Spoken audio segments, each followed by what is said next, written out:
Gold, trusted gold buyers. మీరు తాకట్టు పెట్టిన బంగారాన్ని విడిపించి ఈ రోజు ఉన్న మార్కెట్ ధరకు కొనబడను. నమస్తే, వెల్కమ్ టు ఐ డ్రీమ్. నేను మీ విజిత. ప్రస్తుతం మనతో పాటు ఉన్నారు ఇస్కాన్ టెంపుల్ నుంచి ప్రణవానంద ప్రభుజీ. వారి ప్రవచనాల రూపంలో, వారి మాటల రూపంలో మనకు ఎన్నెన్నో మంచి విషయాలు ప్రతిసారి తెలియజేస్తూనే ఉంటారు. మనకున్న సందేహాలన్నింటినీ నివృత్తి చేస్తూనే ఉంటారు. అయితే నిజంగా భగవంతుడికి మనందరం కూడా భక్తులమే. నిజమైన భక్తుడు అంటే ఎవరు, ఎలాంటి లక్షణాలు కలిగి ఉంటారు, మనం ఆధ్యాత్మిక మార్గంలో నడవాలంటే అసలు మన ప్రయాణం ఏ విధంగా మొదలవ్వాలి, ఇలాంటి విషయాల గురించి ఈరోజు మాట్లాడబోతున్నాం. ఇప్పుడు ప్రభుజీతో మాట్లాడి మరిన్ని విషయాలని నివృత్తి చేసుకుందాం. నమస్కారం ప్రభుజీ. నమస్కారం అండి. హరే కృష్ణ ప్రభుజీ. హరే కృష్ణ ప్రభుజీ. నిజంగా భక్తుడు అంటే ఎవరు ప్రభుజీ? భగవంతుడి పట్ల పరిపూర్ణమైన నమ్మకం ఉన్నవాడు భక్తుడు.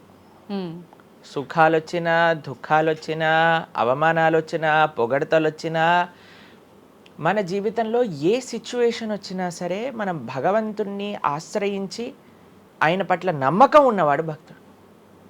చాలాసార్లు ఏమవుతుందంటే అండి, మనకి మంచి జరుగుతున్నప్పటి వరకు వెరీ గుడ్, మనం చాలా భగవద్భక్తులం అని అంటే, కానీ ఏదన్నా చెడు జరిగిపోయింది ఏమనుకోండి, నాకెందుకు ఇలా జరిగింది, నేను ఇంత మంచివాడిని, ఆయన ఎందుకు అలా చేయలేదు, కాబట్టి ఈయన నాకొద్దు అని అంటారు చాలా మంది.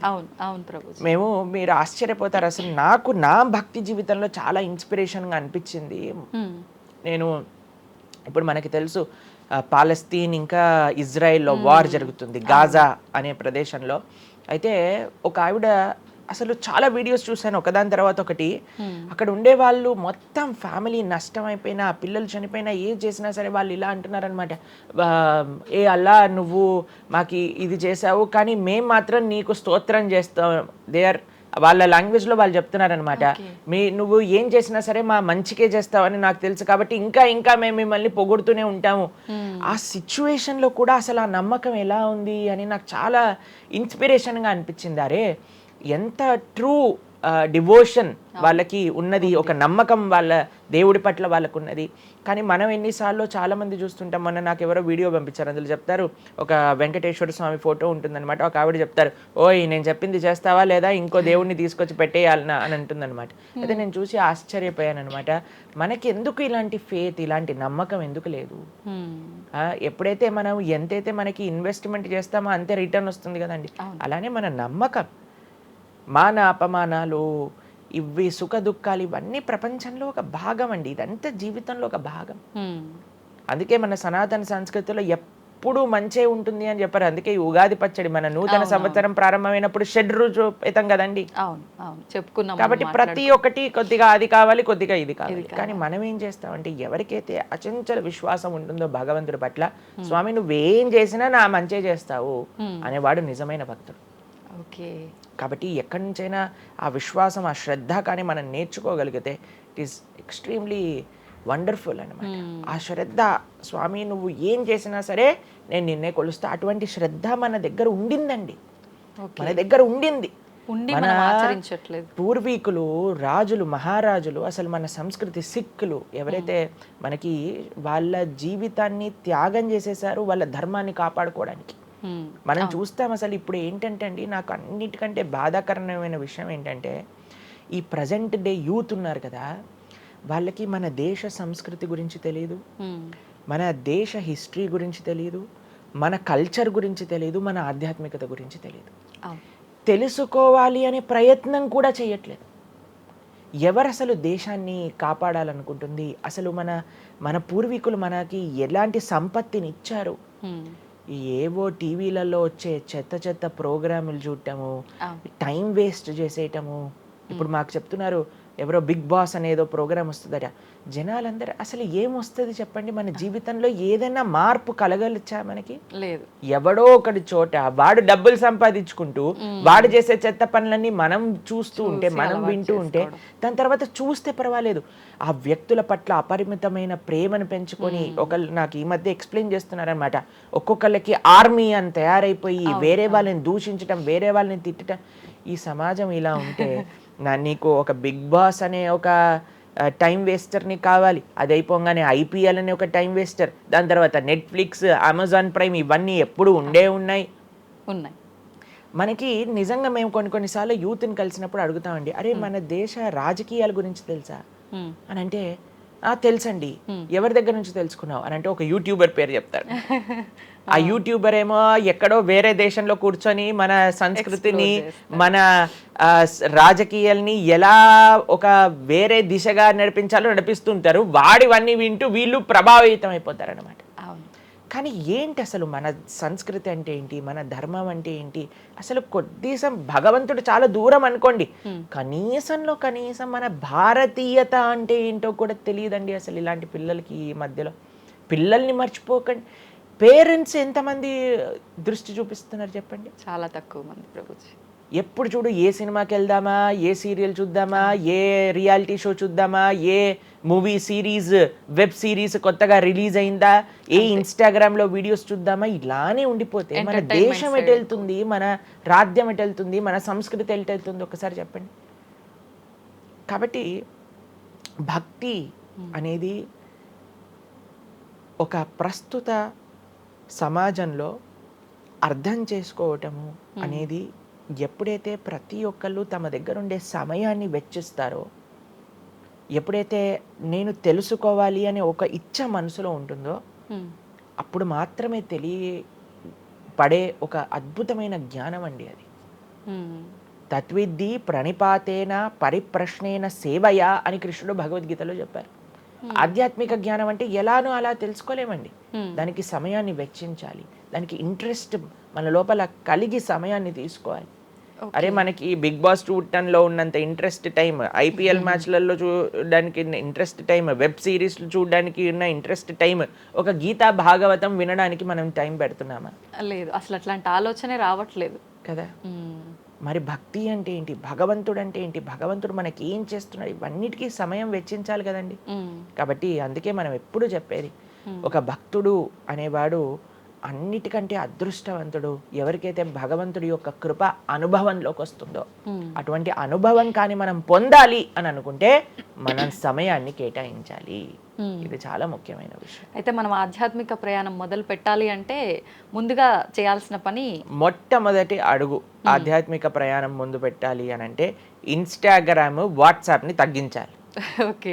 ఇంతకు ముందు ఏకాదశి, ఇప్పుడు రేపు ఏకాదశి ఉపవాసం అంటే నిర్జల ఉపవాసం అని, లేదా పలాహార ఉపవాసం అని అలా చెప్తారు. కొన్ని సంవత్సరాలు అయిపోయాక ఉపవాసం అని అంటే కనీసం ఈ రోజైనా ఫోన్ చూడొద్దు అని చెప్పే రోజులు కూడా వస్తాయేమో అనిపిస్తుంది. ఎందుకంటే ప్రతిసారి కూడా అడిక్టెడ్ జనాలందరూ కూడా వాట్సాప్ వీడియోలు, స్టేటస్లు, ఇన్స్టాగ్రామ్, యూట్యూబ్, టీవీ వీటితో అడిక్ట్ అయిపోయి ఎంత సమయాన్ని వెచ్చిస్తున్నారు అసలు. మీరు అన్నట్టుగా జపం చేయడానికి అడుగురా అంటే జపం చేయడానికి సమయం లేదంటారు, వాట్సాప్ స్టేటస్ మాత్రం చూడడానికి సమయం ఉంటుంది. ఎంత విచిత్రం చెప్పండి. కాబట్టి మనము చాలా జాగ్రత్తగా మొట్టమొదటి అడుగు ఏంటి అని అంటే మనం చెయ్యకూడని విషయాలు పక్కన పెట్టడం. ఏంటి?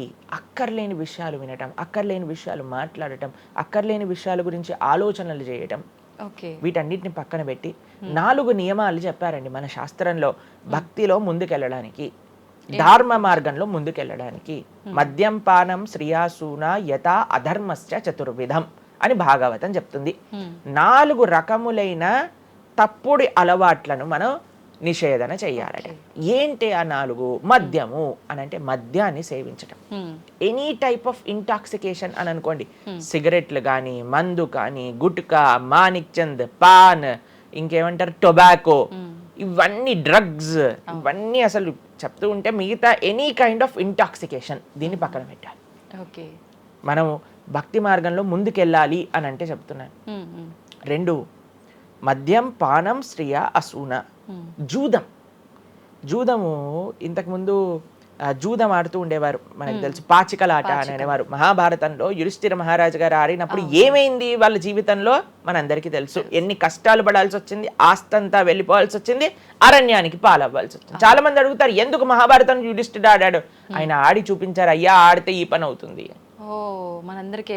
ఎగ్జాంపుల్ సెట్ చేయడానికి ఆయన చేశారు. సరే, ఆయన చేసింది తప్ప కదా, ఆయన ఏం అనుభవించారో తెలుసు కదండి. మనం ఎందుకు చెయ్యాలి ఆ పని? ఇప్పుడు జూదం యొక్క విపరీతమైన కాన్సిక్వెన్సెస్ తెలుసా అండి. ఇప్పుడు బెట్టింగ్ గేమ్లని, ఐపీఎల్ మ్యాచెస్ కి బెట్టింగ్స్ అని, లేదా ఏది వస్తే దానిపైన బెట్టింగ్లు పెట్టడం, అవి ఇవి ఎన్ని అప్లికేషన్స్ తయారైపోయి ఎన్ని ఒక యువతని ఒక తప్పుడు మార్గంలో పెట్టడానికి అసలు మాకు అప్పుడప్పుడు మేము యూట్యూబ్ చూస్తాం కదండి ప్రవచనాలు వినడానికి, మా గురువు గారి ప్రవచనాలు వినడానికి మేము చూస్తుంటాం అనమాట. అప్పుడు వస్తుంది రమ్మీ సర్కిల్ అని యాడ్ వస్తుంది అనమాట. ఇప్పుడు పేరు చెప్తున్నారు ఎందుకు ప్రభుజీ అని మీరు అనుకోవచ్చు. ఎందుకంటే పెద్ద పెద్ద సినిమా యాక్టర్స్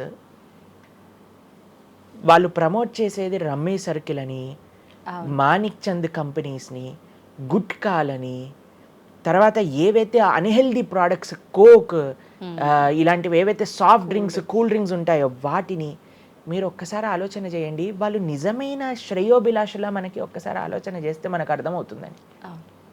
మొత్తం ఒక దగ్గర ప్రపంచం అంతా ఇవి తప్పు, ఇవి మీకు మంచిది కాదు అని మొత్తుకుంటుంటే మీరు ఎవరైతే మీరు హీరోయిన్ నా రోల్ మోడల్ అని అనుకుంటున్నారో వాడు మీకు నేర్పించేది ఏంటి అని అంటే, నువ్వు ఈ పేకాట ఆడు, నువ్వు గుట్కా తిను, నువ్వు కూల్ డ్రింక్ తాగు, నీ జీవితం ఏమైనా మాకు పర్వాలేదు, మేము ఎక్కడికి వెళ్ళినా నోరు నొప్పొచ్చేటట్టు అరిచి చెప్తున్నా అయ్యా ఇవి మంచిది కాదు, మీరు మంచి మార్గంలో ఉండండి, ఆరోగ్యాన్ని జాగ్రత్తగా పెట్టుకోండి, మనసు జాగ్రత్తగా ఉండండి, ధర్మాన్ని ఆచరణ చేయండి అని మేము చెప్తుంటే, కానీ జనాలకి వీటిలలో ఇంట్రెస్ట్ లేదు. వీళ్ళకి నా రోల్ మోడల్ వాళ్ళు, నా రోల్ మోడల్ ఇది అని ప్రొద్దు నుంచి రాత్రి దాకా ఇన్స్టాగ్రామ్లో చూడటం, వాళ్ళగా మాట్లాడటం, వాళ్ళగా వస్త్రాలు వేసుకోవటం, వాళ్ళలాగా మేము కూడా వాళ్ళలాగా అవ్వాలి అని అనుకుంటే వాళ్ళు ఏం నేర్పిస్తున్నారు మీకు ఒక్కసారి ఆలోచన చేయండి.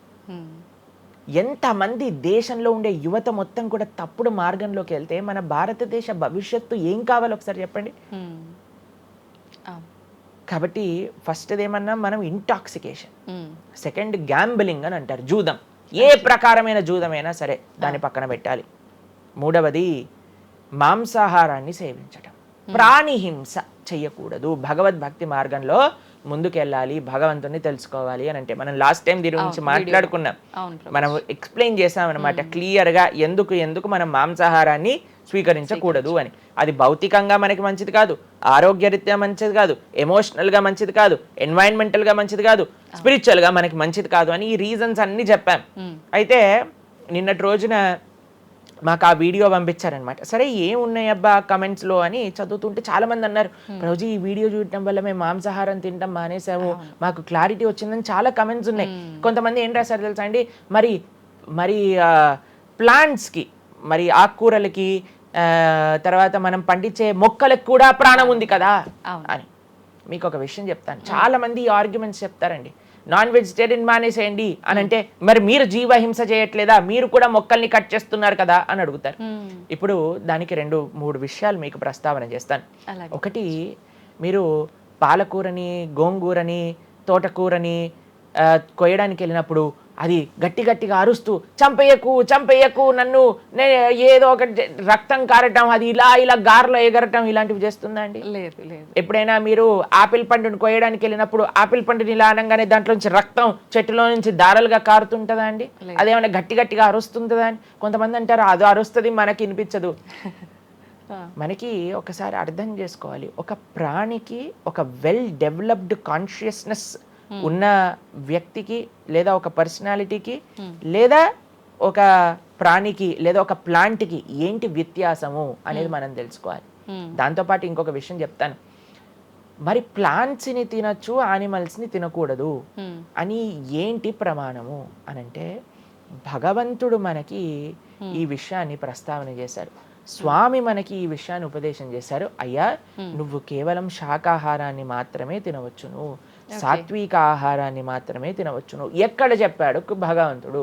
పత్రం పుష్పం ఫలం తోయం యోమే భక్త ప్రయశ్చతి. పత్రం పుష్పం ఫలం తోయం, నువ్వు ఫలములను, తర్వాత ఆకులను, నీటిని, పాలను, వీటితో సంబంధించినవి ఏవైనా సరే తయారు చేయొచ్చు, భగవంతుడికి నివేదన చేయొచ్చు, స్వీకరించవచ్చు. కాబట్టి మన శాస్త్రములు దేన్నైతే యాక్సెప్ట్ చేశాయి, ఇప్పుడు చెప్పాయనుకోండి, సరే ఈ ప్లాంట్స్లలో కూడా ప్రాణం ఉందయ్యా, ప్లాంట్స్ కూడా తినకు అని అంటే ఏం చేస్తామండి? గాలిని పీల్చుకుంటామా? సన్లైట్తో బతుకుతామా మనం ఏమన్నా ప్లాంట్స్ బతికినట్టుగా? అవును, ఏదో ఒకటి కావాలి కదా ఆహారం. కాబట్టి అన్నిటికంటే లీస్ట్ హింస, అహింస అంటే అన్నిటికంటే లీస్ట్ హింస ఎక్కడ ఉంటుందో అది. కాబట్టి మనకి శాస్త్రం ఆమోదన చేసింది, నువ్వు ఈ ఏవైతే హర్బివోరస్ అని అంటారు చూడండి, ఏవైతే పశుపక్షాదులు కాకుండా ఏవైతే మొక్కలు ఉంటాయో, ఏవైతే ధాన్యం ఉంటుందో, ఏదైతే ఫలములు ఉంటుందో దాన్ని స్వీకరించు అని. తర్వాత రెండో ఆర్గ్యుమెంట్ ఏం చేస్తారు తెలుసా అండి, నాన్ వెజిటేరియన్ అనగానే మనం కానీ తినకపోతే వాటి పాపులేషన్ మొత్తం పెరిగిపోయి మనల్ని చంపేస్తుంది. అయ్యా నువ్వొక్కడు ఈ మారటం చేత ఏమీ అవ్వదు. అవును, మొత్తం మారిపోదు. ప్రపంచం ఎలా వెళ్తుందో కొంతమంది మూర్ఖులు ఉంటారు, ఎంత చెప్పినా మారని వాళ్ళు వాళ్ళ పని చేసుకొని ఇవ్వండి. అంతే. భగవంతుడు బ్యాలెన్స్ ని తయారు చేశారండి. ఆ భగవంతుడు ఆ బ్యాలెన్స్ ని క్రియేట్ చేస్తారు. నువ్వు ఆ ధర్మాన్ని ఆచరించకుండా ఉండు. కాబట్టి 3 చూసాం. ఏంటి? మద్యం, పానం, శ్రియ, సూన. ఒకటి intoxication, gambling, meet eating. Last Prabhuji ఒక చిన్న డౌట్. ఇప్పుడు మాంసాహారం తినొద్దు, మన శాస్త్రంలో ఎక్కడ తినమని చెప్పలేదు అని అన్నారు కదా. మరి గ్రామ దేవతలకి కోళ్ళు, మేకలు ఇలాంటివన్నీ బలిస్తుంటారు కదా, మరి అది ఎక్కడ ఉంది అసలు? మీరు అమ్మవారిని జగన్మాత అని పిలుస్తారు తెలుసా? మీరు ఎప్పుడైనా అంటారా? అమ్మ అంటారు, అంతేనా? ఒక తల్లికి, ఒక తల్లితనంలో మీరు కూడా మదర్ కదండి. మీ పిల్లలకి ఏదైనా ఒక చిన్న బాధ కలిగితే మీరు ఓర్చుకోగలుగుతారా చెప్పండి? లేదు. అస్సలంటే అసలు అలాంటి ప్రస్తావనే తేయకూడదు ప్రభుజీ అని అంటారు. అవును, అంతేనా కదా? మరి జగన్మాత అని మనం అంటున్నప్పుడు ఆ జగత్తుకి తల్లి, జగత్తు మొత్తం అని అంటే ఆ పక్షి, ఆ ప్రాణి కూడా అదే జగత్తులో పుట్టిందే కదా. అంటే ఆ ప్రాణికి కూడా ఆవిడే కదా తల్లి. ఆ తల్లి ముందు మనం ఇలాంటి పనులు చేస్తే అమ్మకి నచ్చుతుందా, నచ్చదా చెప్పండి? నచ్చదు. కాబట్టి ఇవన్నీ ఎక్కడొచ్చాయి అని అంటే మధ్యలో ఎక్కడో ఒక చోట కొన్ని తప్పుడు ఆచరణలన్నీ కూడా మన లోపలికి దూసుకొచ్చేసాయి అన్నమాట. కానీ బలి అనేది ఎప్పుడు ఇవ్వకూడదు. సాత్వికమైన ఆరాధన అన్నిటికంటే శ్రేష్టమైన ఆరాధన. ఈ బలులు ఇవ్వటం వీటన్నిటిని తామసిక ఆరాధన అని అంటారు. కాబట్టి మనము ఎంతైతే మీరు బలి అంటే ఏంటో తెలుసా అండి? ఏదో ఒకటి సమర్పణ చేయటము. సమర్పణ చేయటాన్ని, దాంట్లో ప్రాణిని సమర్పణ చేయటం కంటే మనకుండే అహంకారాన్ని సమర్పణ చేస్తే అమ్మవారు ఇంకా ఆనందిస్తారు. మన దగ్గర ఉండే దంభాన్ని సమర్పణ చేసేస్తే, బలిచ్చేస్తే ఇంకా ఆనందంగా ఉంటారు. దంభము అని అంటే గర్వం. ఓకే. అహంకారము, దంభము, ఈ రెండిట్లో వ్యత్యాసం ఏంటో తెలుసా అండి? గర్వము అని అంటే మనం చేసిన దానికి మనం గర్వపడటం అనమాట. నేనే చేశాను, నా అంతటి వాడు లేడు. దంభము అంటే చెయ్యని దానికి కూడా గర్వపడడం. ఓకే. కాబట్టి మనకుండే అభిమానాన్ని, మనకుండే ఆ లోభాన్ని, వీటన్నిటిని అమ్మవారికి సమర్పణ చేయండి, ఇంకా మంచి, ఇంకా ఆనందిస్తారు. అందుకే మనం తల నీలాలు ఇస్తాం. చాలా మందికి తెలియదు అసలు దేవుడు ఏం చేసుకుంటాడండి మన జుట్టుని, డాండ్రఫ్ తోటి ఉన్న జుట్టుని. దేవుడికి ఎందుకు సమర్పణ చేయాలి మనం తల నీలాలు అని అంటే, అయ్యా నేను జుట్టు ఉంటే ఎప్పుడు కూడా ఇలా ఇలా ఇలా హెయిర్ స్టైలింగ్ చేసుకుంటూ నేనేదో చాలా హ్యాండ్సమ్ మ్యాన్, చాలా హ్యాండ్సమ్ ఉమెన్ అనుకుంటూ ఉంటారు కదా అందరు కూడా. అయ్యా నా యొక్క ఆ సెల్ఫ్ కాన్షియస్నెస్ ని సమర్పణ చేస్తున్నా నీ దగ్గర. మనం గుడికి వెళ్ళి కొబ్బరికాయ కొడతాం. కొబ్బరికాయ ఎందుకు కొడతామండి? మనం కూడా అలాంటి హార్టెడ్ వ్యక్తులం అనమాట. మనకు కూడా ఆ గర్వంతో మనం కూడా అంత పైనుండే షెల్ ఉంటుంది కదా, ఎంత హార్డ్గా ఉంటుంది. కానీ ఎప్పుడైతే అది పలగొట్టేస్తామో అప్పుడు లోపల మంచి తీయటి నీరు మనకి దొరుకుతుంది. కొబ్బరి ఎంత స్వీట్గా ఉంటుంది, అది మనకు కలుగుతుంది. మన హృదయంలో ఆ సున్నితమైన భావాలు ఉన్నాయి, కానీ మనకుండే అజ్ఞానము, మనకుండే అహంకారం, మనకుండే అవిద్య దాన్ని ఆపేస్తుంది. అందుకే భగవంతుడి ముందు, స్వామి నీ ముందు నా అహంకారాన్ని సమర్పణ చేస్తున్నా అనే భావనతో మనం కొబ్బరికాయ కొట్టాలి. అంతేగాని కొబ్బరికాయ తీసుకెళ్ళి కొట్టేసి నేను ఈరోజు 108 కొబ్బరికాయలు కొట్టాను దేవుడి దగ్గర అనే అహంకారం వచ్చింది అనుకోండి, కొబ్బరికాయ కొట్టడమే వేస్ట్, ఫలితం లేదు. కాబట్టి మనందరం అర్థం చేసుకోవాలి అసలు ఏంటి భావన. బలి అని అంటే ప్రాణి బలి కాదయ్యా, నీ దగ్గర ఉండే చెడు గుణాలను బలి. కాబట్టి ఈ 3 విషయాలు అయిపోయి 4వ విషయం ఏదైతే మనం చేయకూడదో, ఇల్లిసిట్ సెక్స్ అని అంటారు, వ్యభిచారము అని అంటే పురుషులు స్త్రీలు పురుషులు. నిన్నే ఒకళ్ళు చెప్తున్నారు, ఒక టీవీలో ఒక న్యూస్ వచ్చిందట, one of the most famous యాక్టరో లేదా ఇంకెవరో వాళ్ళ హస్బెండ్ని వేరే స్త్రీలతో పాటు పట్టుకున్నారు అని మాకు ఒక న్యూస్ నిన్న ఒకళ్ళు చెప్తున్నారు అనమాట. అంటే వాళ్ళు ఏం చెప్పారంటే నాకు, ప్రభుజీ సమాజంలో ఇలాంటివి ఎన్నో కేసులు వస్తున్నాయి ప్రభుజీ, ఈ మధ్యలో న్యూస్లో ఇలాంటివి అయితే తరచుగా మనం చూస్తూ ఉన్నాము. కాబట్టి ఈ సమాజం ఎటువైపు వెళ్తుందో తెలియట్లేదు ప్రభుజీ అని అంటే మేము వాళ్ళకి చెప్పాం, సమాజాన్ని ఎందుకు ఇటువైపు నడుస్తుంది అని అంటే మనం చూపించే విషయాలు అలా ఉన్నాయి, చూపించే సినిమాలు అలా ఉన్నాయి, చూపించే సీరియల్ అలా ఉన్నాయి, చూపించే ఆదర్శమైన వ్యక్తులు అలా ఉన్నారు. మనం ఎవరైతే హీరోలు అనుకుంటున్నామో వాళ్ళు ప్రొద్దున లేస్తే విడాకులు తీసుకొని ఇంకొకరిని పెళ్లి చేసుకొని, విడాకులు తీసుకొని ఇంకొకరిని పెళ్లి చేసుకొని, ఇలాంటివి చూస్తుంటే మనం కూడా అది నార్మలైజ్ అయిపోయింది మన భారతీయ సంస్కృతిలో. కానీ ఎక్కడైతే ధర్మం ఉంటుందో, రాముడు ఆదర్శంగా ఉన్న వ్యక్తి ఎప్పుడు అలాంటి తప్పు చేయలేదండి. ఎందుకంటే రాముడు ఏకపత్ని వ్రతుడు. ఎంత కమిట్మెంట్ ఉండాలి భార్య పట్ల, భర్తకు కూడా అలానే అండి. ఇప్పుడు ఒకళ్ళు తప్పు అంటే, ఇప్పుడు చాలా మంది అనుకుంటారు ఇది ఎత్తి పురుషులకే వర్తించింది అని. పురుషులకు ఎంతైతే వర్తిస్తుందో అంతే స్త్రీలకు కూడా వర్తిస్తుంది, స్త్రీలకు ఎంతైతే వర్తిస్తుందో అంతే పురుషులకు కూడా వర్తిస్తుంది. కాబట్టి ఈ 4 చాలా జాగ్రత్తగా ఉండాలి. పరస్త్రీ సంఘము, పరపురుష సంఘం, వీటి నుంచి చాలా జాగ్రత్తగా ఉండాలి. ఈ 4 కానీ మనం ఆచరించగలిగితే మన జీవితంలో, చెయ్యకూడనివి 4, చెయ్యాల్సినవి 4. ఇప్పుడు మనం చెయ్యకూడనివి 4 గురించి విన్నాం కదా. చెయ్యాల్సిన 4 ఏంటో ఒక నిమిషంలో చెప్పేస్తా. మంచి భక్తుల యొక్క సాంగత్యం, మంచి పుస్తకాలు చదవటం, భగవన్నామాన్ని జపం చేయటం, మంచి ఆహారాన్ని స్వీకరించటం. ఈ 4 చేస్తే మనం డైరెక్ట్గా భగవంతుడి యొక్క శ్రీచరణాల దగ్గర ఉంటాం అనమాట. ఓకే, ఇవన్నీ జరగాలి అని అంటే మనం ఆధ్యాత్మికం వైపు మన మనసును మళ్ళించాలి. మనకి ఆధ్యాత్మికము అవసరము అని మనం తెలుసుకోవాలి. ఎప్పుడైతే తెలుసుకుంటామో మనం సమయాన్ని ఇవ్వగలుగుతాం. ఓకే ప్రభుజీ, జపం అని అంటుంటారు. నిజంగా జపం అంటే ఏంటి ప్రభుజీ? ఏ విధంగా జపం చేయాల్సి ఉంటుంది? జపము మనకి కలియుగంలో తరించడానికి మార్గం. కృతేయ ధ్యాయతో విష్ణుం త్రేతాయాం యజతోమకై ద్వాపరే పరిచర్యాయాం కలో తత్ హరికీర్తనం అని చెప్పారు. భగవంతుడి యొక్క నామ జపం అత్యంత శ్రేష్టమైనది. కృష్ణుడు భగవద్గీతలో ఏం చెప్తారో తెలుసా అండి? అన్నిటికంటే గొప్ప యజ్ఞం, యజ్ఞములలో నేను ఒక యజ్ఞాన్ని అని చెప్తారు. ఏ యజ్ఞం తెలుసా? యజ్ఞానాం జప యజ్ఞోస్మి అని భగవంతుడు చెప్తారు. అన్నిటికంటే గొప్ప యజ్ఞం జపం చేయడం అనమాట. ప్రతిరోజు జపం చేయాలి. మేము ప్రతిరోజు 2 గంటల పాటు జపం చేస్తాం ప్రొద్దున పూట. ఏంటి జపం చేయాలి? భగవన్నామాన్ని జపం చేయాలి. భగవన్నామము అత్యంత సులభంగా మనల్ని భగవంతుడి యొక్క కృపని తెచ్చిపెడుతుంది, భగవంతుడి యొక్క రియలైజేషన్ మనకిస్తుంది అనమాట. అందుకే హరిర్నామ హరిర్నామ హరిర్నామేవ కేవలం నాస్తేవ గతిరన్యద అని చెప్పారు. అన్నిటికంటే శ్రేష్టమైనది ఎటువంటి రూల్స్ అండ్ రెగ్యులేషన్స్. ఇప్పుడు కొంతమంది అనుకుంటారు జపం అంటే చాలా రూల్స్ ఉండాలి, అది చేయాలి ఇది చేయాలి అని.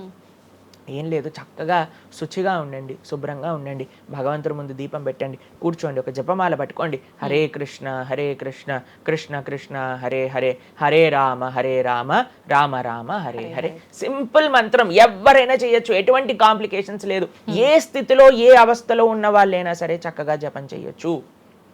ఎటువంటి నియమాలు లేదు. ఎప్పుడైనా సరే చక్కగా భగవన్ నామానికి నియమం లేదు, మంత్రాలకి నియమాలు ఉన్నాయి, కానీ ఇది భగవన్ నామం. ఇటువంటి నామాన్ని కానీ మనం హరినామం అని అంటారు దీన్ని. ఈ హరినామాన్ని కానీ చక్కగా జపం చేయగలిగితే మనకి బ్రహ్మాండమైన ఫలితాలు, ఆ భగవంతుడి యొక్క కృప మనం ఎక్స్పీరియన్స్ చేయగలుగుతాం మన జీవితంలో.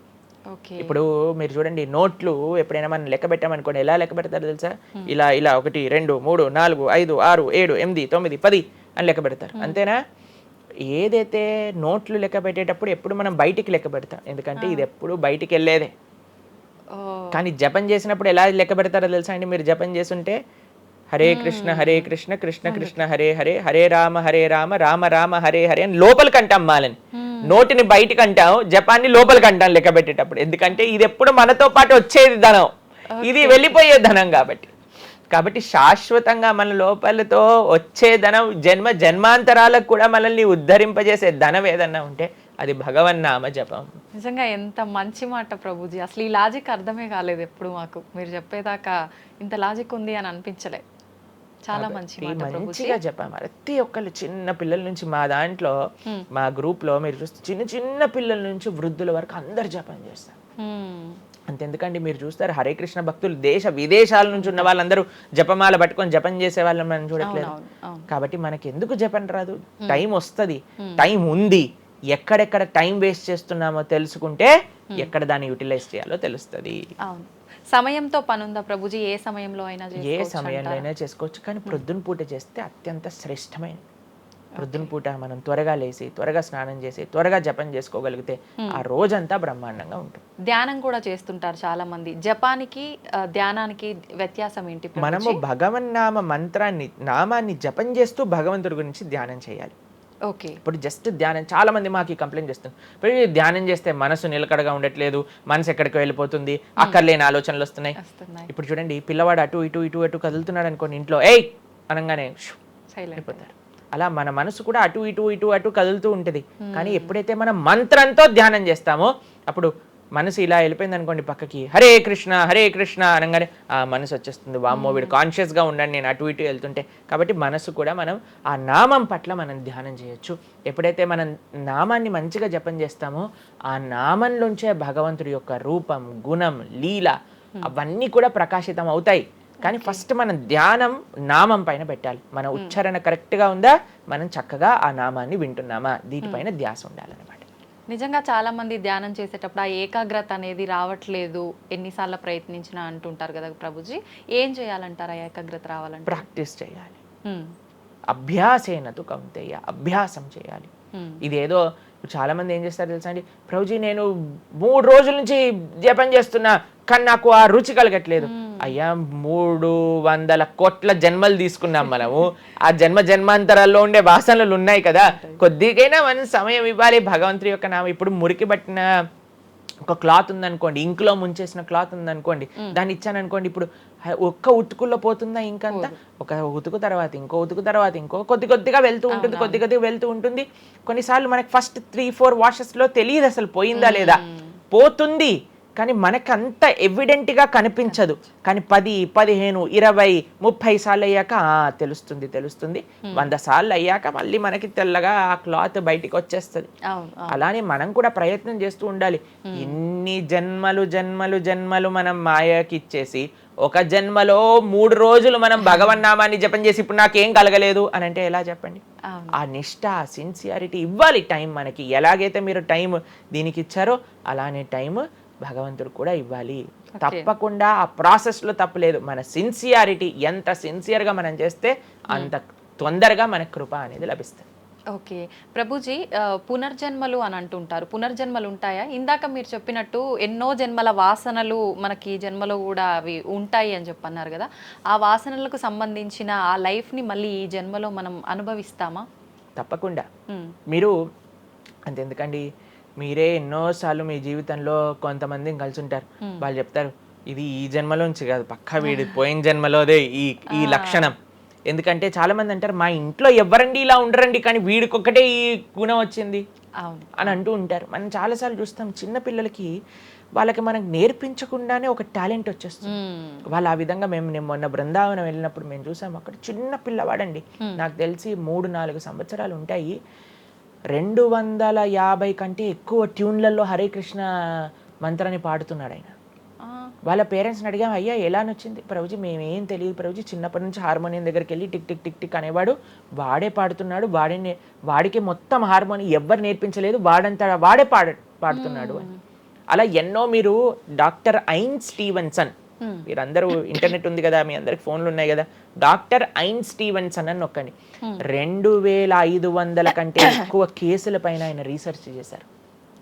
రీఇన్కార్నేషన్, పునర్జన్మ కలిగిన కేసెస్లో అనమాట. కాబట్టి మీరు జస్ట్ రీఇన్కార్నేషన్ కేసెస్ అని మీరు యూట్యూబ్లో టైప్ చేస్తే ఎన్నో వస్తాయి మీకు. కాబట్టి పునర్జన్మ ఉన్నది. పునర్జన్మ సిద్ధాంతాన్ని ప్రస్తావన చేసి వాటిని నమ్మకం ఉన్న వాళ్ళే సనాతన ధర్మానికి సంబంధించిన వాళ్ళు అనమాట. కాబట్టి ఏది కూడా మనకి స్పాంటేనియస్గా రాదు, అంతా కూడా కర్మ. What ever we do that comes around అనమాట. కాబట్టి ఈ పునర్జన్మ సిద్ధాంతం అనేది తప్పకుండా ఉన్నది. పునర్జన్మ ఉంటుంది, జన్మాంతరాల వాసనలు అనేవి ఉంటాయి. ఎప్పుడైతే మనం ఆధ్యాత్మిక సాధన, ఎప్పుడైతే మనం భగవద్భక్తి చేస్తామో ఆ వాసనలన్నీ కూడా తొలగిపోతాయి. మనం చక్కగా మంచి ధార్మికమైన వ్యక్తిలా మనం మళ్ళీ మారచ్చు అనమాట. ప్రభుజీ, పునర్జన్మ ఉంటుంది అని అనుకున్నాం మనం. అయితే పునర్జన్మ అంటే అంతకుముందు జన్మకు సంబంధించిన పాపం పుణ్యం ప్రతి ఒక్క దాని ప్రభావం ఈ జన్మలో ఉంటుందంటారా ప్రభుజీ? తప్పకుండా. చాలా మంది అంటారు ప్రభుజీ వాళ్ళు ఇంత పిచ్చి వాళ్ళు కానీ ఇంత ఆనందం ఎందుకు వస్తుంది అని అంటే, వాళ్ళు గత జన్మలో చేసిన పుణ్యం ఇప్పుడు వాళ్ళకి వస్తుంది, ఈ జన్మలో చేసే పాపం మళ్ళీ వస్తుంది. ఎవరు కూడా ఎస్కేప్ అవ్వలేరండి. ఇప్పుడు మీరు అనుకుంటున్నారు మనం బాధపడుతున్నాం, గత జన్మలో చేసిన పాపాన్ని ఇప్పుడు మనం అనుభవిస్తున్నాం, ఇప్పుడు మేము మంచి వాళ్ళం ప్రభుజీ, మీకు కూడా వస్తుంది ఆ ఛాన్స్. కాబట్టి ఈ కర్మ సిస్టమ్ ఏదైతే భగవంతుడు ఇది చేశారో దాని నుంచి ఎవ్వరు ఎస్కేప్ కాలేరు. ఆయన సిస్టమ్ చాలా పక్కా. ఇక్కడ ఉండే మనం అప్పుడప్పుడు ట్రాఫిక్ సిగ్నల్ని దాటేసి ట్రాఫిక్ పోలీస్ నుంచి ఎస్కేప్ అవ్వచ్చు, కానీ భగవంతుడి యొక్క రేడార్ నుంచి ఎస్కేప్ అవ్వలేదన్నమాట. ఎందుకంటే ఆయన హృదయంలో ఉండే కదా అన్ని నోట్ డౌన్ చేసుకునేది. కాబట్టి తప్పకుండా గత జన్మ పుణ్యము గత జన్మ పాప ఫలితాలు ఈ జన్మలో అనుభవించాల్సిందే. చాలా మంది మమ్మల్ని అడుగుతారు, ప్రభుజీ నరకానికి తీసుకెళ్తారు కదా. ఆ నరకానికి తీసుకెళ్తారు, మరి నరకంలోనే అంత అయిపోగొడితే మళ్ళీ ఈ జన్మలో ఇవ్వటం ఎందుకు? ఇన్స్టాల్మెంట్లో వస్తాయి, ఈఎంఐస్ కింద కట్టాల్సి వస్తుంది అనమాట మన ఫలితాన్ని. కొద్దిగా నరకంలో, కొద్దిగా ఈ జన్మలో, మళ్ళీ వచ్చే జన్మ. ఒకటేసారి ఆ యొక్క ఫలితాన్ని కానీ ఇచ్చేస్తే మనం తట్టుకోలేము. కాబట్టి భగవంతుడి యొక్క కృప నిజంగా చెప్పాలంటే ఇన్స్టాల్మెంట్స్ లో వచ్చేది. ఓకే, ఇప్పుడు చూడండి, ఒకసారి 10 కోట్లు కట్టాలి అంటే అది ఈజీయా, లేదా ఇన్స్టాల్మెంట్ లో కట్టాలంటే ఈజీయా? అందుకే కదండి అందరు ఈఎంఐలు కావాలండి. అలానే పుణ్యం, అలానే పాపం కూడా. కొద్దిగా స్వర్గంలో అనుభవించు, కొద్దిగా ఇప్పుడు అనుభవించు, మళ్ళీ నెక్స్ట్ జన్మలో అనుభవించు. అది తప్పదు, ప్రతి ఒక్కళ్ళు అనుభవించాల్సిందే. లేకపోతే చెప్పండి, అసలు ఈ జన్మలో ఎందుకు కొంతమంది కష్టాలు అనుభవిస్తున్నారు? కొంతమందికి పుట్టుక నుంచే కష్టం వస్తుంది, కొంతమంది కొన్ని డిఫెక్ట్స్ తో పుడతారు. ఎందుకు? If God is equal to everybody, then why did God create different people differently అని అంటే భగవంతుడు తయారు చేయలే, భగవంతుడు ఇనిషియేట్ చేశారు ఆ సిస్టమ్ని. దాంట్లో మనం ఏ విధంగా చేస్తే ఆ కర్మ ద్వారా అలా మనం పుట్టవలసి వస్తుంది. కానీ మనము పాస్ట్ గురించి చింత, ఏయో ఎన్ని పాపాలు చేశానో నాకు ఇది వస్తుంది, దీని గురించి చింత చేయకండి. అయ్యా నేను ఫ్యూచర్లో ఇది చేసి నేను ఇలా చేయబోతుంది, దాని గురించి ఇప్పుడు నీ దగ్గర సమయం ఉంటే నువ్వు ఇప్పుడు ధర్మాచరణ చెయ్యి, ఇప్పుడు భగవంతుడిని ఆశ్రయించు, ఇప్పుడు ధార్మికంగా ఉండు. భగవంతుడు దీన్ని రెండింటినీ తీసేస్తారా, ఆయన యొక్క లోకానికి మనం వెళ్ళవచ్చు. కాబట్టి భగవంతుడు అదే చెప్పారు, సర్వధర్మాన్ పరిత్యజ్య మామేకం శరణం వ్రజ అహం త్వాం సర్వ పాపేభ్యో మోక్షయిష్యామి మా శుచ. ఇది భగవంతుడు ఇచ్చిన ఒక ఆశ్వాసన భగవద్గీతలో. అన్నిటినీ వదిలిపెట్టేసాయి, అన్ని రకాల చెడు వస్తువుల్ని, అన్ని రకాల మంచి, నువ్వు నాకు శరణు వేరు, నేను నీ పాప పుణ్యాలు మొత్తం తీసేస్తాను. యద్గత్వా నివర్ధంతే తద్ధామ పరమం మమ. భగవంతుడి దగ్గర నుంచి చేరుకున్నాం అనుకోండి, మళ్ళీ ఈ ప్రపంచంలో ఈ యొక్క కష్టాలు ఉండే ఈ నేలపైన మళ్ళీ రావాల్సిన అవసరం లేదు. స్వామితో బ్రహ్మాండంగా స్వామి యొక్క సేవలో సుఖంగా ఉండొచ్చు మనం. ఓకే, అయితే ప్రభుజీ చాలా మంది చెప్తుంటారు అన్ని అనుభవించండి తప్పదు అన్నప్పుడు ఎందుకు భగవంతుని ఆరాధన చెయ్యాలి అని. వాళ్ళందరికీ ఇది మంచి సమాధానం ప్రభుజీ. నిజంగా చాలా మంది ఇదే అంటుంటారు, అంతే కదండి, ఎంత భగవంతుని ఆరాధించినా ఈ కష్టాలు తప్పట్లేదు, అసలు లైఫ్ ఏం చేంజ్ అవ్వట్లేదు, మనశ్శాంతి లేదు, ఎందుకు అసలు ఆరాధించాలని చెప్పి అసలు భగవంతుని పూజించడం కూడా మానేస్తుంటారు. మళ్ళీ ఇప్పుడు ఆపేస్తే మళ్ళీ నెక్స్ట్ ఏంటి అని ఆలోచన చేయాలి. కాబట్టి ఇప్పుడుండే వాటితో మనం ఇది చేసామనుకోండి, ఇంత ధర్మాచరణ కూడా ఆపేశారనుకోండి, ఇంకా ఆ పుణ్య పాప ఖాతాలు అలానే పెరిగిపోతూ ఉంటాయి. కానీ చివరికి వచ్చేది ఈ ప్రపంచంలోకే కదా. కాబట్టి మనకి చెడు చేయటం పనికిరాదు, కేవలం మంచి చేయటం కూడా పనికిరాదు. భగవద్భక్తి అన్నిటికంటే టాప్ మోస్ట్. కాబట్టి మనం ధార్మికంగా ఎంత భగవద్భక్తితో ఉంటే అది మనకి అంత మంచిది. ఓకే ప్రభుజీ, కర్మ సిద్ధాంతం అన్నారు కదా, అసలు కర్మ సిద్ధాంతం అంటే ఏంటి ప్రభుజీ? ఏం చెప్తోంది అసలు? మనం చెయ్యంది మనకి రాదు, మనం చేసింది తప్పకుండా మనకు వస్తుంది. ఇదే కర్మ సిద్ధాంతం. Every action has equal and opposite reaction. Okay okay, ఇలా అయితే ఈ లా ఉందో అదే కర్మ సిద్ధాంతం. అంటే నువ్వు చేసింది ఏదైనా సరే ఆ యొక్క ఫలితం నుంచి తప్పించుకోలేవు. తర్వాత ఏదైతే నువ్వు చేసావో దాని నుంచి తప్పించుకోలేవు. మంచైనా చెడైనా, మొన్న అయింది నీకు ఈ రోజు వస్తుంది, ఈ రోజు చేసిన దానికి రేపు వస్తుంది. ఇదే కర్మ సిద్ధాంతం అంటే. కాబట్టి ఎప్పుడు ఇది మన మనసులో ఉండాలి. అరే ఈ రోజు నాకు ఏదైనా బాధ ఉంటే నేను ఏదో చేశానేమో, కాబట్టి ఏదో చేశాము అయిపోయింది, ఈ రోజు ఈ కష్టం వచ్చింది, కృష్ణ నువ్వు నాకు శక్తినివ్వు ఈ కష్టాన్ని ఎదుర్కోవడానికి. ఇప్పటి నుంచి నేను ఇలానే మంచిగా ఉంటాను, ఎప్పుడూ అధర్మం వైపు వెళ్లకుండా ఉంటాను, స్వామి నువ్వే రక్ష అని ఆ ధర్మ చింతన ముందుకు తీసుకెళ్ళటం. ఇప్పుడు కానీ మనం ఆ ధర్మ సంకల్పం చేసుకుంటండి, రేపటి రోజున మరి చాలా మంది అంటే రేపు ఎవరు చూసారో లేదో, అయ్యా రేపు ఎవరు చూసారో లేదో అని కానీ మీ పిల్లవాడు చెప్పి నేను ఇప్పుడు కష్టపడను, రేపు నాకు ర్యాంక్ వచ్చాక నాకు ప్లేస్మెంట్ వస్తుందో లేదో నాకేం గ్యారంటీ ఉంది కాబట్టి నేను చదవను అన్నాడు అనుకోండి, ఏం చెప్తారు మీరు? నాన్న నువ్వు ప్లేస్మెంట్ గురించి బాధపడకు, ఫస్ట్ నీ కర్తవ్యం చదవటం నువ్వు చదువు, అంతే. దాని తర్వాత నీకు వస్తుంది, నీ జీవితం సెటిల్ అవుతుంది, అంతే కదండి. అంతే మనం కూడా లేదు రేపు ప్రొద్దున ఎవరు చూశారు స్వర్గాన్ని నరకాన్ని, కాబట్టి నేను ఇప్పుడు ధర్మాచరణ చెయ్యను అని అంటే మీ పిల్లవాళ్ళు కూడా ఎక్కడైతే చదవను అని అంటారో అలానే మనం కూడా తయారవుతాం. చాలా మంది అండి పెద్దవాళ్ళు పిల్లలకి మాత్రం మంచి నీతులు చెప్తారు, కానీ వాళ్ళ దగ్గరకు వచ్చేసరికి వాళ్ళు ఆచరించడానికి రెడీగా ఉండరు అనమాట. అవును అవును. కాబట్టి మీరు ఒక్క విషయాన్ని ఆలోచించండి, మీరు ఏం చెప్తున్నారో అది మీరు ఫాలో అవుతున్నారా? పెద్దలు ఫాలో అవుతేనే అది పిల్లలు ఆచరిస్తారు, లేకపోతే ఆచరించరు. పిల్లలకి స్కూల్ ఎలానో మనకి భగవంతుడి యొక్క సృష్టి చేసిన ఈ ధర్మం అలాంటిది. కాబట్టి ఈ రెండిట్లో మనం చాలా జాగ్రత్తగా ఉండాలి. ప్రభుజీ, చాలా మంది ఏ పని చేయాలన్నా కూడా ముందు వెనుక ఆలోచించి ప్రతిదీ జ్యోతిష్యాన్ని పట్టి దాని ప్రకారంగానే పనులు చేస్తూ ఉంటారు. నిజంగా జ్యోతిష్యాన్ని నమ్మొచ్చు అంటారా? జ్యోతిష్యం 100% కరెక్టే, కానీ జ్యోతిష్యాన్ని నువ్వెంత సీరియస్గా తీసుకోవాలి అది ఆలోచించాల్సిన విషయం. జ్యోతిష్య శాస్త్రం అది, శాస్త్రం ఎప్పుడూ కూడా కరెక్టే, కానీ మనకి ఎంత అవసరం అది. ప్రతిరోజు ప్రొద్దున లేవంగానే రాశి ఫలాలు ఏమైపోయాయి అని కొంతమంది చదువుతూ ఉంటారు. ప్రతి చిన్న విషయానికి ఈ రోజు ఏమైంది, ఈ రోజు ఎలా ఉంది, ఆ రోజు ఎలా ఉంది, సండే పేపర్లో వచ్చింది, ఇంకా ఈ వారం ఎలా ఉండబోతుంది, ఇవన్నీ నీకు అవసరం లేదయ్యా. నువ్వు ధర్మాచరణ చెయ్యి, భగవంతుడి పట్ల నమ్మకం పెట్టుకో, ఆయన చూసుకుంటాడు. భక్తులు ఎవరు కూడా అలాంటి విషయాలని సీరియస్గా తీసుకోరండి. ఎందుకంటే బృందావనంలో ఒక భక్తులు ఉన్నారనమాట. ఆయన అంటారు, మొత్తం అన్ని గ్రహాలు నీకు అనుకూలంగా ఉండి నువ్వు కృష్ణ భక్తుడివి కానీ అవ్వకపోతే అన్ని గ్రహాలు అనుకూలంగా ఉండి నీకేం లాభం. తర్వాత అంటాడు, అన్ని గ్రహాలు ప్రతికూలంగా ఉండి కానీ నువ్వు కృష్ణ భక్తుడు అయితే ఏవి నిన్ను ఏం చేయలేవు. ఎందుకంటే భగవంతుడు అలాంటి రక్షణ ఇస్తాడనమాట మనకి. భగవంతుడి దగ్గర ఆ శక్తి ఉన్నది. కాబట్టి మనము దేన్ని ఎంత సీరియస్గా తీసుకోవాలి? మనకి కావాల్సినది ఆధ్యాత్మికత, భక్తి.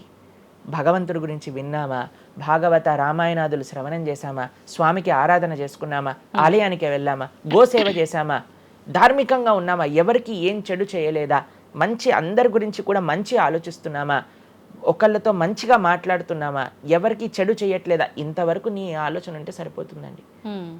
ఈ ధర్మచింతన మనకు కావాలి, అంతేకాని ఏమవుతుంది, నా రాసి ఏంటి, ఇదేంటి. ఇప్పుడు అంత పిచ్చి జనాలకి ఎలా పెరిగిపోయిందంటే, ఒకళ్ళు అంటారు ఈ ఉంగరం పెట్టుకోమంటారు, ఒకళ్ళు అంటారు ఇలా నీ పేరు రాయి అంటారు, ఒకళ్ళు అంటారు నీ పేరులో ఏ ఏ ఏ ఏ ఎక్స్ట్రా రాయమంటారు. ఇవన్నీ ఏంటి మారిపోయాయి? ఇవన్నీ మార్చుకొని నీ ఆచరణ కానీ మారకపోతే, నీ థింకింగ్ కానీ మారకపోతే, నీ ధర్మం పట్ల ఉండే అనిరుక్తి కానీ పెరగకపోతే ఇవన్నీ చేసి ఏం లాభం? కాబట్టి మనం ఎసెన్స్ ఆఫ్ ధర్మ భగవంతుడి ఆరాధన. సవై పుంసాం పరో ధర్మో యతో భక్తిర్ అదోక్షజే. అటువంటి స్వామిని ఆశ్రయించటంలో మన టైం పెట్టాలి, కానీ ఇలాంటి చిన్న చిన్నవి చూసుకోవటం, వీటి కోసం మనం సమయాన్ని వేస్ట్ చేసుకోవటం మంచిది కాదు. జ్యోతిష్యం కరెక్టా? 100% కరెక్ట్. నీకెంత కావాలి అది నువ్వు ఆలోచన చేసుకో. పెళ్లి చేసుకోవాలి, గృహ ప్రవేశం చేసుకోవాలి, ఏదైనా పెద్ద పెద్ద ఉంటే అప్పుడు మీరు చూడాలి ముహూర్తం, వివాహం చేసుకోవటం కానీ లేదా ఏమంటాం మన గృహ ప్రవేశాది పెద్ద పెద్ద కార్యములకి చూసుకొస్తే ప్రతిరోజు, ప్రతి క్షణం, ప్రతి వారం, ప్రతి నెల. చాలా మందికి పొద్దున్నే చూడండి అసలు రోజు గడవదు.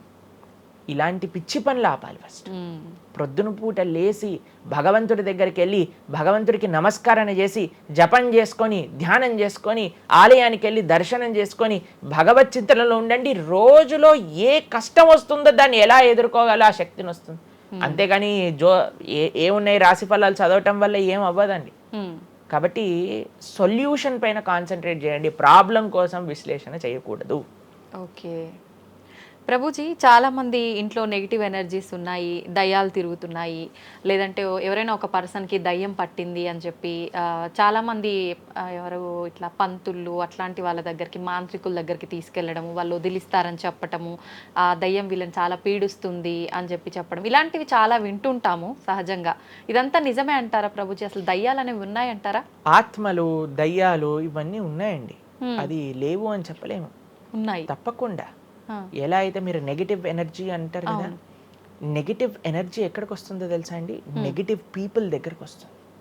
ఎవరైతే ఎమోషనల్గా, ఎవరైతే స్పిరిచువల్గా, ఎవరైతే ఫిజికల్గా వర్నలబుల్గా ఉంటారో వాళ్ళ దగ్గరకు వస్తుంది. ఎవరైతే ఇంట్లో భగవద్ ఆరాధన ఉండదో, పూజ రూమ్లో ఏమీ లేకుండా చాలామంది ఇప్పుడు మాకు చాలా విచిత్రం అనిపిస్తుంది కొన్నిసార్లు మాకు ఈ ఇంటర్నెట్లో వీడియో చూసినప్పుడు వీళ్ళు చర్చ్లో ఉండే వాళ్ళందరూ దయ్యాలను వదిలిస్తూ ఉంటారనమాట. మాకు చాలా ఆశ్చర్యం ఏంటంటే వీళ్ళకి ఎందుకు దయ్యాలు పడుతున్నాయి అని. కాబట్టి ఎందుకు దయ్యాలు ఎవరైనా పర్సనాలిటీస్లోకి వెళ్తాయో తెలుసండి, ఎవరైతే క్లీన్లీనెస్ మెయింటైన్ చేయరో, ఓకే, ఎవరైతే సమయానికి స్నానం చేయటం కానీ, సమయానికి శుచిగా శుభ్రంగా ఇల్లు శుభ్రంగా ఉంచుకోవటం కానీ, దేవాలయంలో భగవంతుడి యొక్క మూర్తులకి చక్కగా ఆరాధన చేసి ధూపం దీపం నైవేద్యం తోరణం ఉత్సవాలు పండగలు యజ్ఞాది యాగాదులు ఇవన్నీ ఉన్న చోట ఎప్పటికీ నెగిటివ్ ఎనర్జీ అనేది ప్రవేశించలేదు. ఓకే. కానీ ఎక్కడైతే జనాలు డిమ్గా డల్గా ఎటువంటి వైబ్రెన్స్ లేకుండా ఎప్పుడు ఎమోషనల్ వర్నలబుల్గా బాధల్లో ఉంటూ ఆధ్యాత్మికంగా లేకుండా ఇల్లంతా గందరగోళంగా చెత్త చెదారంతో ఎప్పుడైనా సరే ఫ్రెష్ ఫుడ్ కాకుండా స్టేల్ ఫుడ్, బయట సోర్స్ తెలియని ఫుడ్ వాటిని తినటం వల్ల అలాంటి మెంటాలిటీస్, అలాంటి నెగిటివ్ ఎనర్జీ ఈజీగా ఇటువంటి నెగిటివ్ ఎన్వైరన్మెంట్లోకి వచ్చేస్తుంది అనమాట. ఓకే. కానీ ఎప్పుడైతే మనం వైబ్రెంట్గా భగవన్నామ చక్కగా బొట్టు పెట్టుకొని చక్కగా మంచిగా సాంప్రదాయంగా రెడీ అయ్యి చీర సాంప్రదాయం మన సాంప్రదాయం మన చీర అండి. భారతీయత మగవాళ్ళైతే ధోతి కుర్తా ఇంతకుముందు ఉండేది, శిఖ ఎంత చక్కగా బొట్టు పెట్టుకొని చక్కగా అలంకరణ చేసుకొని ఇంట్లోకి వెళ్ళంగానే అసలు ఆ ధూపం యొక్క సువాసన వచ్చి చక్కగా పసుపచ్చతో మన గడప నుంచి స్టార్ట్ చేస్తే పైన తోరణం కింద ముగ్గులు, అసలు ఒక సనాతన సాంప్రదాయం. ఒక హిందువు యొక్క ఇంటికి వెళ్తే ఏ దయ్యం అలాంటి ఇంట్లోకి వెళ్ళగలుగుతుంది చెప్పండి? మన సినిమాలలో మీరు చూసి ఉంటారు, దయ్యాలు ఎక్కడ ఉంటాయి? పాతబడ్డ బంగ్లాలలో, ఎక్కడో క్లోజ్ చేసిన గెస్ట్ హౌస్లలో ఉంటాయి, అంతేనా? నిజం ప్రభుజీ. ఏదైనా దేవాలయంలో దయ్యం ఉండటం మీరు చూసారా ఎక్కడైనా? ఎందుకు ఉండదు? ఎందుకంటే అక్కడ భగవద్ ఆరాధన జరుగుతుంది కాబట్టి. ఏ ఇంట్లో అయితే నిరంతర భగవద్ ఆరాధన ఉంటుందో, ఏ ఇల్లు అయితే వైబ్రెన్స్ గా ఇంటి బయట ముగ్గు నుంచి ప్రారంభమై ఇంటి లోపల దేవాలయంలో దీపము నిరంతరము కూడా ఉంటుందో, భగవద్ ఆరాధన జరుగుతుందో, భగవన్నామ జపం జరుగుతుందో, శాస్త్రాన్ని పారాయణ చేస్తున్న విష్ణు సహస్రనామం, హరే కృష్ణ మహామంత్ర కీర్తన యజ్ఞము యాగము ఉత్సవాలు చేస్తూ అటువంటి ఇంట్లో అటువంటి వ్యక్తులకి ఎప్పుడూ రాలేదండి. ఎవరైతే తన నుదిటిన తిలకాన్ని అలంకరణ చేసుకొని చక్కగా సాంప్రదాయంగా ఉంటారో, శుచి శుభ్రత పాటిస్తారో, చక్కగా ఆలయానికి వెళ్ళి గోసేవ చెప్పండి, అలాంటి వాళ్ళకి ఎప్పుడైనా ఇలాంటి నెగిటివ్ ఎనర్జీ అటాక్ అవుతుందా అంటే అస్సలు కాదు. ఎవరైతే గ్లూమీగా డిప్రెస్డ్గా ఏం లేకుండా ఏ వస్త్రాలు పడితే ఆ వస్త్రాలు వేసుకోవటం, దేవుడు కొంతమంది ఆలయంలోకి వెళ్ళామనుకోండి, ఇంట్లో పూజ రూమ్లోకి వెళ్ళామనుకోండి, పండగ నుంచి పండగ మాత్రమే దీపం పెడతారు, లేదా అస్సలు ఆ పూలు అలానే ఉంటాయి 15-20 రోజుల వరకు. అవును ప్రభు. అలాంటి ఇంట్లలో నెగిటివ్ ఎనర్జీ రాకపోతే ఇంకేమొస్తుంది చెప్పండి? కాబట్టి నెగిటివ్ ఎనర్జీ ఉందా? ఈ దయ్యాలు ఆత్మలు ఉన్నాయా? ఉన్నాయి. ఎవరి దగ్గరికి వెళ్తాయి? అటువంటి మెంటాలిటీ ఉన్న వాళ్ళ దగ్గరికి మాత్రమే వెళ్తాయి. ఓకే. మనం కానీ ఎప్పుడైతే మనకి రక్షణ, అందుకే మనం తులసి మాల వేసుకుంటాం. తులసి మాల ఇప్పుడు చూడండి, మేము నరసింహ కవచాన్ని ధరించామన్నమాట. ఇవన్నీ నరసింహ ఆరాధన, నరసింహ కవచాన్ని ఎప్పుడైతే మనం చేస్తామో, ఎప్పుడైతే మనం భగవన్నామ స్మరణ చేస్తామో తులసి మాల ధరించాలి. తులసి మాల చాలా మంది ఇప్పుడు ధరిస్తున్నారు కానీ నియమాలను పాటించట్లేదు. ఏంటి నియమాలు? తులసి మాల వేయాలి అని అంటే మనము భగవత్ ప్రసాదాన్ని మాత్రమే నైవేదన చేసి తీసుకోవాలి, మాంసాహారాన్ని తినకూడదు, ఎల్లిపాయలు ముట్టుకోకూడదు. ఇవన్నీ కూడా నెగిటివ్ థింగ్స్ అన్నమాట, తామసిక రాజసికమైన విషయాలు. కాబట్టి ఇవి చక్కగా ఇవన్నీ మానేసామనుకోండి. తులసిమాల ధరించడం అంటే ఏంటి అంటే చూపిస్తున్నాం అనమాట, మా దగ్గర ఎటువంటి తామసిక రాజసిక ప్రవృత్తులు లేవు, మేము సిద్ధ సాత్విక ప్రవృత్తిలో ఉన్నాం. దయ్యం అక్కడ నుంచి వచ్చింది కూడా యూటర్న్ తీసుకొని వెళ్ళిపోతుంది అనమాట ఇవి చూడంగానే. కాబట్టి అది చాలా ముఖ్యం. ఎప్పుడైతే మన ఆచరణ బాగుంటుందో, ఎప్పుడైతే మనం ధార్మికంగా ఉంటామో, ఎప్పుడైతే భగవద్భక్తులై ఉంటామో, ఏ నెగిటివ్ ఎనర్జీ మనల్ని ఏం చేయలేదు. ఓకే, మొత్తానికి ఉన్నాయి దయ్యాలు, ఉన్నాయి, జాగ్రత్త.